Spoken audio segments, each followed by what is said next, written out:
Hello दोस्तों, नमस्कार। मैं नीरज सर एक बार फिर आपका हार्दिक स्वागत करता हूं आपके अपने यूट्यूब चैनल गुरु ज्ञान अड्डा पर। और देखिए सर, आज हम आपको थोड़ी सी बात बताएंगे। सेशन को शुरू करने से पहले चर्चा करेंगे। एक छोटी सी चर्चा ये है कि जब आप हमारी इन वीडियो को देखते हैं या इस सेशन को आप देखते हैं, तो आप खुद ये फील करते होंगे कि जो आप इस वीडियो को देखने के लिए समय दे रहे हैं 20-30 मिनट का, वो आपका बिल्कुल भी जाया नहीं जाएगा। क्योंकि जब आप इसको देखते हैं और देखने के बाद में जब एहसास करते हैं, तो आपको लगता है कि आपने डेली करंट अफेयर के सेशन के साथ साथ काफ़ी कुछ और एक्स्ट्रा डिटेल आपको सीखने को मिली है। तो आज 4 जून 2020 है और आज 4 जून 2020 के सेशन की बात करेंगे। साथ में हम उन सभी स्टैटिक जीके और करंट अफेयर के संबंधित क्वेश्चंस के साथ में एक्स्ट्रा डिटेल के साथ पढ़ते हुए इन पर चर्चा करेंगे। तो आप सबसे पहले फटाफट से अपने सभी दोस्तों को लाइक करते हुए इस सेशन को शेयर कर दीजिए। यदि आपको इसकी पीडीएफ चाहिए तो आप हमारे टेलीग्राम ग्रुप पर जुड़ जाएं। साथ ही इस वीडियो को आप पूरी देखें बिना स्किप किए हुए अंत तक, क्योंकि एक्स्ट्रा डिटेल के साथ में प्रत्येक क्वेश्चन को हम आपको प्रोवाइड करवाते हैं। तो आज के पहले क्वेश्चन की बात कर लेते हैं। हाल ही में किस केंद्रीय मंत्री द्वारा युवाओं के लिए responsible AI for youth program launch किया गया है? तो रवि शंकर प्रसाद द्वारा ये शुरू किया गया है responsible intelligence intelligence for youth program. और आपको हम बता देते हैं, जो आपका ये रविशंकर प्रसाद जी हैं, ये आपके कुछ दिन पहले ही इन्होंने पोर्टल नाम से एक AI governor.in नाम की वेबसाइट भी लॉन्च करी थी। आर्टिफिशियल इंटेलिजेंसी AI का पूरा नाम होगा। साथ ही आपको बता देते हैं, ये जो responsible AI for youth port जो प्रोग्राम है, इसको उद्देश्य क्या है लॉन्च करने का? भारत के सभी युवाओं की तकनीकी ज्ञान व क्षमताओं को बढ़ाने के लिए यह पोर्टल लॉन्च किया गया है, ताकि भविष्य में जो युवा हैं वो तकनीकी रूप से सक्षम हो सकें। और जो रविशंकर प्रसाद हैं, ये वर्तमान में कानून और न्याय मंत्री हैं।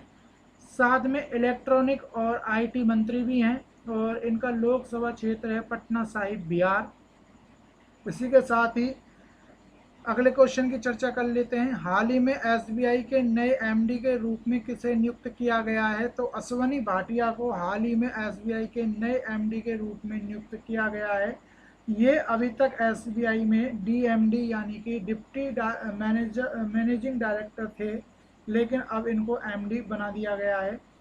हाल ही में बैंक्स बोर्ड ब्यूरो ने 3 बैंकों के MDO के नाम की सिफारिश की थी, जिसके चलते SBI के MD अश्वनी भाटिया को बना दिया गया है। इनके साथ ही PP सेन गुप्ता को इंडियन ओवरसीज बैंक का अगला MD नियुक्त किया गया है। तथा जो आपके मातम वेंकट राय हैं, इनको सेंट्रल बैंक ऑफ इंडिया का अगला MD बनाया जाएगा। आपको बता देते हैं जो करंट में कुछ नियुक्तियां हुई हैं। तो देखिए, एक प्रशांत कुमार की नियुक्ति हुई है, जो कि यस बैंक में नए MD व CEO नियुक्त किए गए हैं। नीरज धवन ये यस बैंक के नए CRO यानी कि चीफ रिस्क ऑफिसर बनाए गए हैं। वसंत राव सत्य वेंकट ये आपके सिडबी के नए DMD यानी कि डिप्टी मैनेजिंग डायरेक्टर बने हैं। इसी के साथ में सुनील कुमार बंसल हैं, जो industrial finance corporation of India के नए CMD बने हैं। नीरज व्यास का भी आप ध्यान रखेंगे, नीरज धवन और नीरज व्यास। तो देखिए, नीरज व्यास PNB हाउसिंग के अभी नए MD CEO बनाए गए हैं।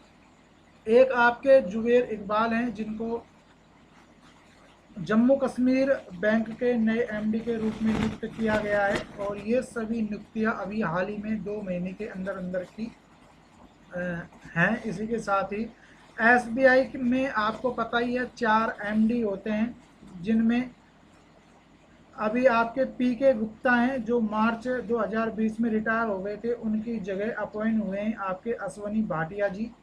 और आपको बता देते हैं जनवरी 2020 में एसबीआई के फर्स्ट यानी कि पहले नए एमडी जो बनाए गए थे वो बनाए गए थे चल्ला श्री निवासल्लू सेठी। आपके जनवरी में एसबीआई के एमडी बने थे। तो इस तरह से ये आपके 4 एमडी आपके एसबीआई के अंदर होते हैं। अच्छा, अब एसबीआई में जो चेयरपर्सन होता है यानी कि चेयरमैन जो होते हैं वो एक ही होते हैं, और हाल ही में एसबीआई के चेयरपर्सन हैं रजनीश कुमार। इसका मुख्यालय मुंबई में है। स्थापना 1 जुलाई 1955 को हुई थी और इंपीरियल बैंक ऑफ इंडिया के स्थान पर इसकी स्थापना की गई थी। आपको बता देते हैं कुछ समय पहले ही इंडियन बैंक एसोसिएशन के अध्यक्ष भी बने थे आपके एसबीआई के चेयरपर्सन रजनीश कुमार। 1 जुलाई को आरबीआई का स्थापना दिवस मनाया जाता है, क्योंकि अभी आपको मैंने बताया 1 जुलाई 1955 को एसबीआई की स्थापना हुई थी।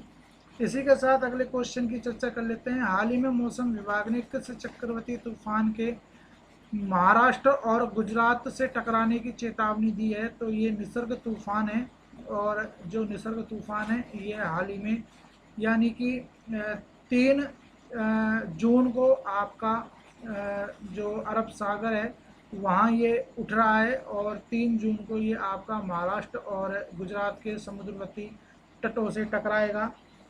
जो निसर्ग तूफान है, इस तूफान को निसर्ग जो नाम दिया गया है ये बांग्लादेश के द्वारा दिया गया है। ऐसा ही एक नाम अभी कुछ समय पहले तूफान आया था अम्फान नाम का। तो जो अम्फान उस तूफान को नाम दिया गया था वो दिया गया था थाईलैंड के द्वारा। नामों का ध्यान रखेंगे। निसर्ग जो तूफान है इसका नाम बांग्लादेश के द्वारा दिया गया है, और अम्फान तूफान को अम्फान नाम थाईलैंड के द्वारा दिया गया है। आपको बता देते हैं कि जो आपका हाल ही में कुछ दिन पहले अम्फान तूफान आया था, जिसने भारत के पूर्वी राज्य पश्चिमी बंगाल और उड़ीसा को प्रभावित किया था। इसके चलते केंद्र सरकार ने पश्चिमी बंगाल को 1000 करोड़ रुपए तथा उड़ीसा को 500 करोड़ रुपए वित्तीय सहायता देने की घोषणा भी करी थी। इसी के साथ भारतीय मौसम विभाग की चर्चा कर लेते हैं। तो इसका हेडक्वार्टर नई दिल्ली में है। वह वर्तमान निदेशक हैं इसके मृत्युंजय महापात्रा, जिनको कि हम साइक्लोन ऑफ इंडिया के नाम से भी जानते हैं।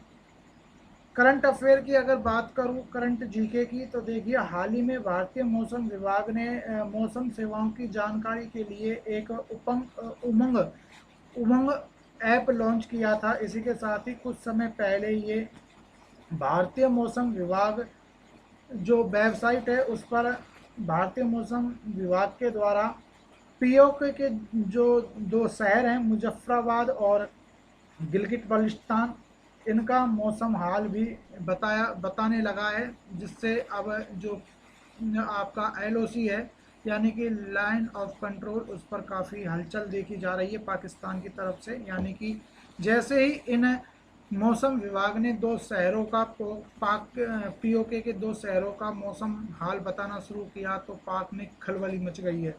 इसी के साथ अगले क्वेश्चन की चर्चा कर लेते हैं। हाल ही में बी हाइंड द मास्क कोविड-19 नामक पुस्तक किसने लिखी है? तो ये लिखी है आपकी मोहम्मद अब्दुल मन्नान ने।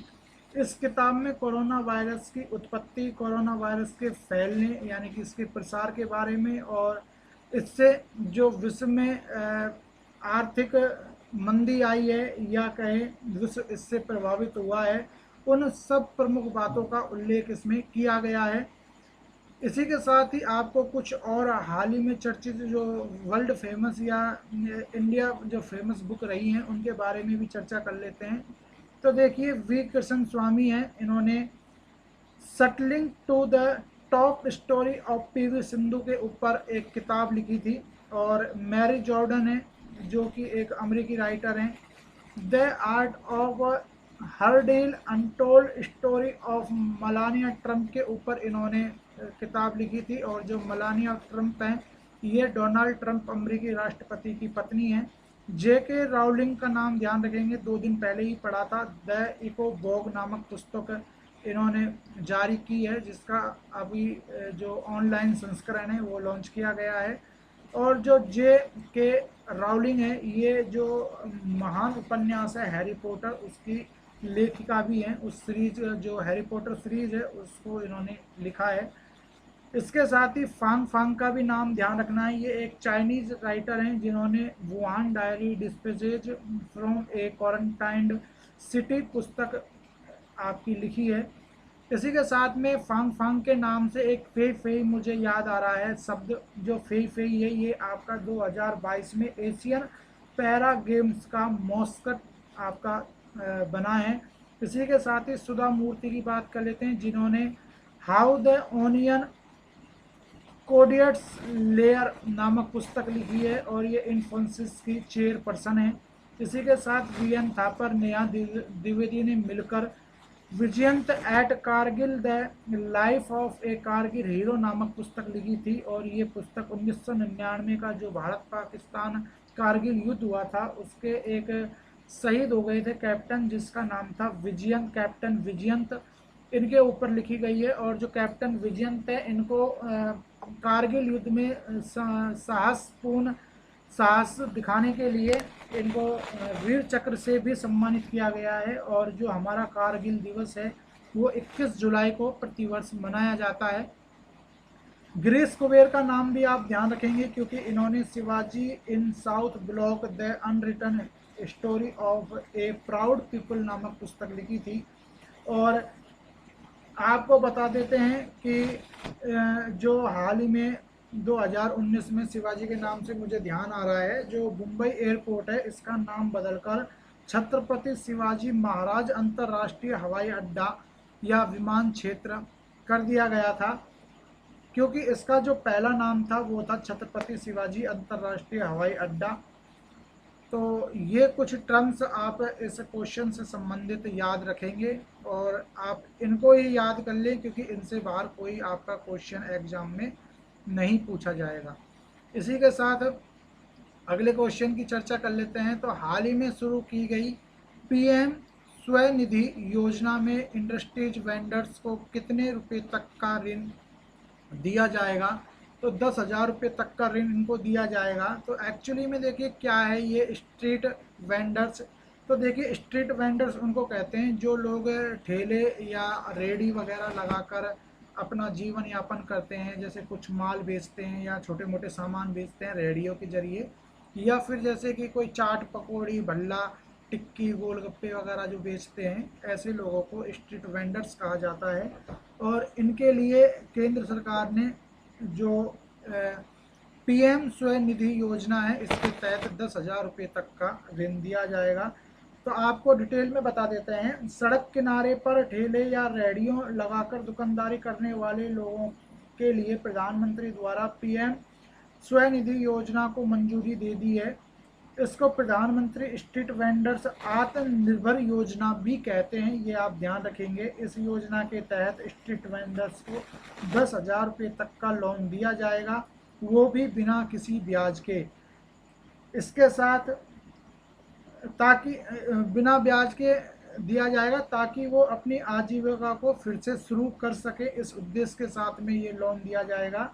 और आपको बता दें इस योजना के लिए 5,000 करोड़ रुपए की राशि केंद्र सरकार के द्वारा निश्चित की गई है।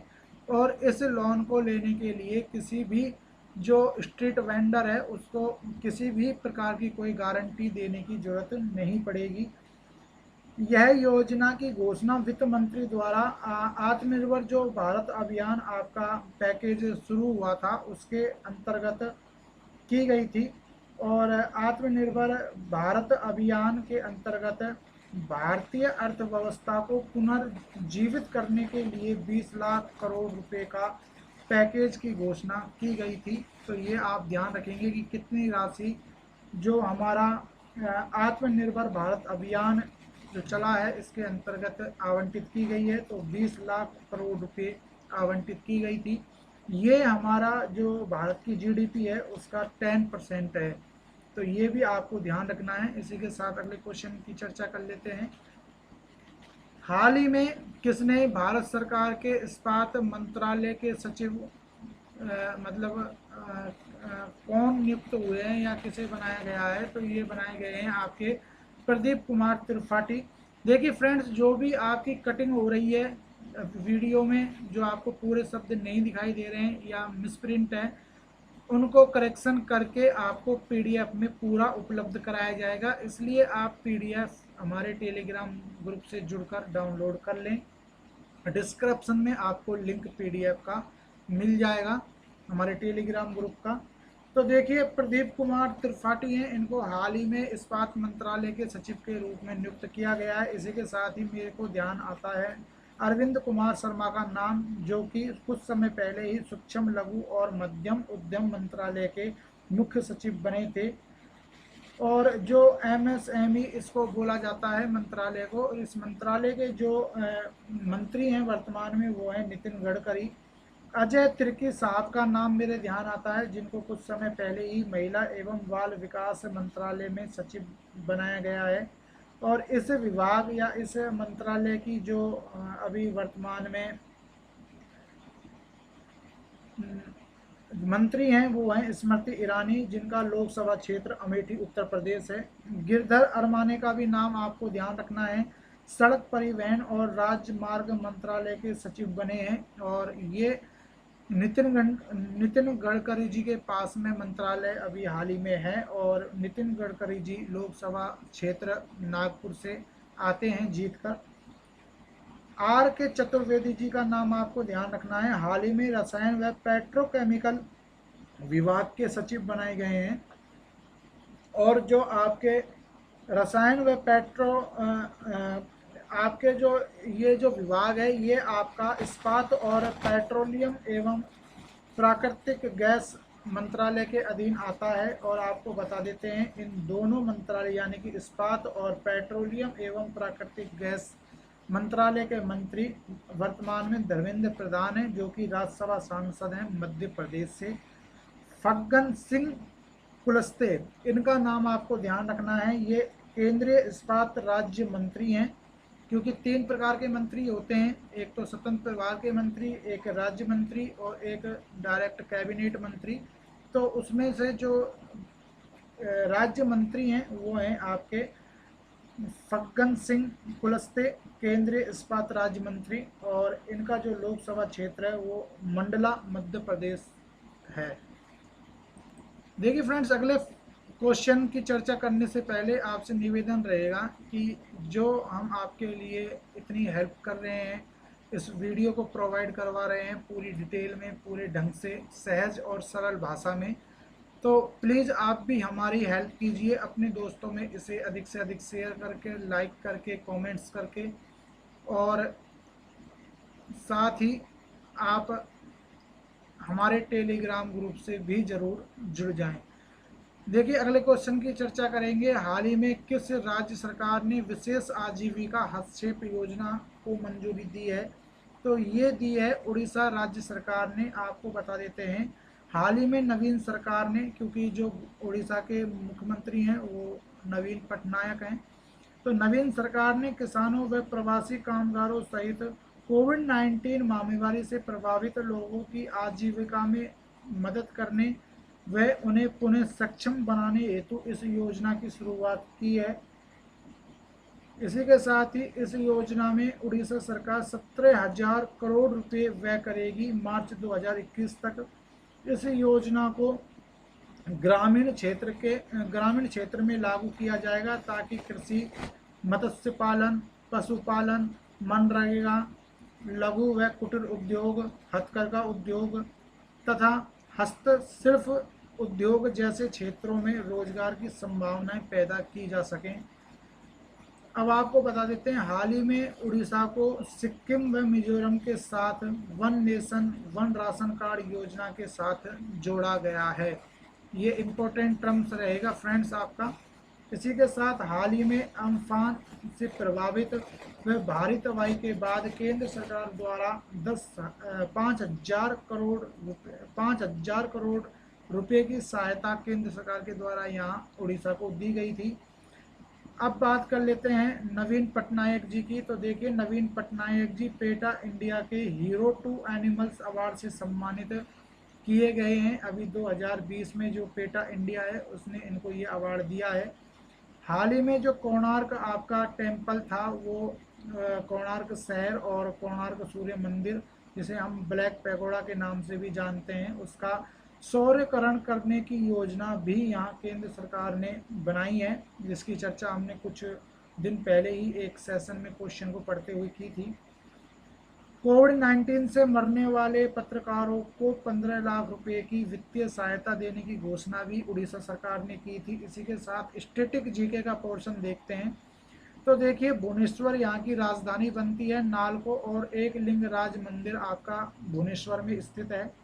नवीन पटनायक यहाँ के सीएम हैं। राज्यपाल प्रोफेसर गणेशी लाल हैं। मुख्य न्यायाधीश मोहम्मद रफीक कुछ समय पहले ही बने थे। उड़ीसा का राज्य वृक्ष पीपल, राज्य पक्षी ब्लू जे, एक प्रकार के तोते जैसा पक्षी होता है। राज्य पशु हाथी है। राज्य दिवस आपका 1 अप्रैल को होता है और हमने अभी 1 अप्रैल को उत्कल दिवस के रूप में भी मनाया था, जिसको आपको मैं पिछले काफ़ी सेशनों में रिवाइज करवाता हुआ आ रहा हूँ। विधानसभा सीट 147 है, लोकसभा सीट 21 है, राज्यसभा सीट 10 है। इसी के साथ सबसे ज़्यादा मंदिर महोत्सव मनाए जाने वाला स्टेट आपका उड़ीसा है। यहाँ पर पुरी की जगन्नाथ रथ यात्रा, कोणार्क उत्सव, पुरी बीच उत्सव, कलिंग महोत्सव आपके प्रमुख हैं। इसी के साथ चिल्का झील, जो कि समुद्र तटीय खारे पानी की सबसे बड़ी झील है, ये आपकी उड़ीसा में स्थित है। और खारे पानी की झील के नाम से याद आता है साबर झील। जो साबर झील है इसकी लोकेशन आपकी राजस्थान में पड़ती है, जो कि भूस्थलीय अंतः प्रवाहित खारे पानी की सबसे बड़ी झील है। प्रसिद्ध हीराकुंड बांध भी आपका यहीं उड़ीसा में मौजूद है और भारत का सबसे लंबा बांध होने का श्रेय इसको प्राप्त है। यानी कि सबसे लंबा बांध आपका हीराकुंड बांध है, जिसको कि महानदी पर बनाया गया है। बाराबट्टी स्टेडियम आपका हमेशा स्टैटिक जो जी के क्वेश्चन है उसमें इस पोर्शन में ये पूछा जाता है, स्टैटिक पोर्शन में। तो देखिए बाराबट्टी जो आपका स्टेडियम है ये कटक के अंदर स्थित है और क्रिकेट और फुटबॉल के लिए ये फेमस है। अंतर्राष्ट्रीय स्टेडियम में इनकी गिनती होती है। कलिंगा स्टेडियम भुवनेश्वर में है, लेकिन इसी के साथ एक स्टेडियम का और नाम ध्यान आता है, साल्ट लेक स्टेडियम। तो देखिए साल्ट लेक जो आपकी उड़ीसा में, कभी आप उससे कंफ्यूज मत हो जाइएगा। जो साल्ट लेक स्टेडियम है ये आपका कलकत्ता में है। कभी आप सोचे कि साल्ट लेक उड़ीसा में है तो साल्ट लेक स्टेडियम भी उड़ीसा में होगा, ऐसा कुछ नहीं है। साल्ट लेक आपका स्टेडियम कलकत्ता के अंदर स्थित है। उड़ीसा में एक व्हीलर द्वीप है, जिसका नाम हाल ही में बदलकर डॉक्टर एपीजे अब्दुल्ला कलाम द्वीप रखा गया है। केंद्रीय चावल शोध संस्था आपकी कटक में है, जबकि केंद्रीय कंद फसल अनुसंधान संस्थान आपका भुवनेश्वर में स्थित है। इंडिया के फर्स्ट खेलो इंडिया यूनिवर्सिटी गेम्स का आयोजन उड़ीसा में किया गया था। भुवनेश्वर हवाई अड्डे का नाम बीजू पटनायक हवाई अड्डा है, ये आप ध्यान रखेंगे।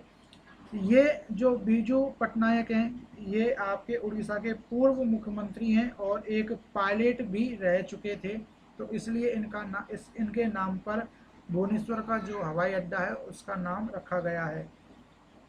अगले क्वेश्चन की चर्चा कर लेते हैं।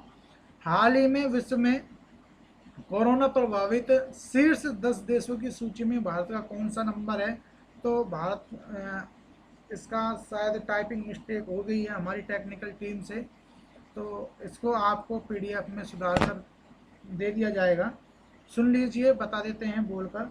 भारत में जो इसका नंबर है वो 7वां नंबर है और लॉकडाउन खुलने के बाद इसका जो नंबर था वो 7वां हुआ है। इससे लॉकडाउन खुलने से पहले ये 9वें नंबर पर था आपका भारत। और फर्स्ट नंबर पर अगर वर्तमान में इसकी बात करें तो यूएसए आपका यानी कि अमेरिका पहले नंबर पर आता है। इसी के साथ हाल ही में हॉकी इंडिया ने राजीव गांधी खेल रत्न पुरस्कार के लिए किसके नाम की सिफारिश की है? तो रानी रामपाल, जो कि आपकी राष्ट्रीय महिला हॉकी टीम की कैप्टन है यानी कि कप्तान है, इनके नाम की घोषणा की है। कुछ समय पहले ही रानी रामपाल को world game athlete of the year 2019 का पुरस्कार भी मिला था, तो ये आप ध्यान रखेंगे। इसी के साथ आपको बता देते हैं कि मुझे ध्यान आ रहा है, भारत कुश्ती संघ ने महिला पहलवान विनेश फोगाट को मतलब जो विनेश फोगाट है इनके नाम की घोषणा मतलब सिफारिश करी है, घोषणा नहीं सिफारिश करी है राजीव गांधी खेल रत्न पुरस्कार के लिए। इसी तरीके से टेबल टेनिस जो महासंघ है, राष्ट्रीय टेबल टेनिस महासंघ, इसने मनिका बत्रा की सिफारिश करी है इसे राजीव गांधी खेल रत्न पुरस्कार के लिए। बीसीसीआई ने रोहित शर्मा के नाम की सिफारिश की है। National rifle association of India ने अंजुम मुग्दल के नाम की सिफारिश करी है। आपको इसी के साथ ही जब हॉकी की बात आ रही है तो मेरे एक टर्म्स ध्यान आ रहा है, बता देते हैं। आगामी राष्ट्रीय पुरुष हॉकी चैंपियनशिप 2021 का आयोजन महाराष्ट्र करेगा, जबकि राष्ट्रीय महिला हॉकी चैंपियनशिप 2021 का आयोजन उत्तर प्रदेश करेगा। तो ये टर्म्स आपको ध्यान रखना है। इसी के साथ अंतिम क्वेश्चन देख लेते हैं आज का। हाल ही में किसके द्वारा MSMES को सशक्त बनाने हेतु चैंपियन प्लेटफॉर्म लॉन्च किया गया है? तो ये लॉन्च किया गया है नरेंद्र मोदी जी के द्वारा। इन्होंने MSME सेक्टर को मदद करने तथा उसे सशक्त करने हेतु एक चैंपियन नामक तकनीकी प्लेटफॉर्म बनाया है, जिसको लॉन्च किया गया है। चैंपियंस का नाम की भी यहाँ फुल फॉर्म बनती है, तो चैंपियन की फुल फॉर्म आपको बता देते हैं। Creation and harmonious application of reset process for increasing the output and national strength, इसका फुल फॉर्म बनता है। इसको लॉन्च करने का उद्देश्य क्या है? तो MSSE की जो छोटी छोटी इकाइयों को प्रोत्साहित करना, जो छोटे हमारे जो MSE के जो संबंध में उद्योग हैं उनको प्रोत्साहित करना, उनको संरक्षित करना, साथ ही उनकी शिकायतों का निस्तारण करना, MESE क्षेत्र में नए अवसर पैदा करना इसका उद्देश्य रहेगा। इसी के साथ हाल ही में मोदी जी ने, अभी आपको शायद कल या परसों के सेशन में मैंने बताया था, हाल ही में नरेंद्र मोदी जी ने माई लाइफ और माई योगा नाम से एक प्रतियोगिता भी शुरू की है। और जो ये प्रतियोगिता है इसमें 3 मिनट का आपको एक वीडियो बनाकर वायरल करना है सोशल मीडिया पर। आप कोई से भी माध्यम, सोशल मीडिया के किसी भी माध्यम पर आप इसको लॉन्च कर सकते हैं। इसी के साथ जो आपका अब की बार 21 जून को अंतर्राष्ट्रीय योग दिवस मनाया जाएगा, वो राष्ट्रीय स्तर पर लद्दाख की राजधानी लेह में मनाया जाएगा। तो ये आपको ध्यान रखना है। इसी के साथ आज का जो होमवर्क क्वेश्चन है उसकी चर्चा कर लेते हैं। तो आज का होमवर्क क्वेश्चन आपके लिए है कि हाल ही में फिक्की लेडीज ऑर्गेनाइजेशन की राष्ट्रीय अध्यक्ष कौन बनी है? इसी के साथ कल हमने आपसे पूछा था कि हाल ही में केरल की फर्स्ट महिला पुलिस महानिदेशक कौन बनी है? तो ये बनी है R श्रीलेखा। इसी के साथ आप अपने सभी दोस्तों को पुनः फिर से आपसे निवेदन है कि आप अपने सभी दोस्तों को प्यारा सा लाइक देते हुए इसको शेयर कर दें। साथ में आप इसको सब्सक्राइब कर लें यदि आप नए हैं तो, और बेल आइकन को भी प्रेस कर लें ताकि आपको अगली नोटिफिकेशन मिल जाए। इसी के साथ अपने घर पर सुरक्षित रहिए। एक बार फिर अगले सेशन में मुलाकात होगी, तब तक के लिए स्टे होम स्टे सेफ। नमस्कार।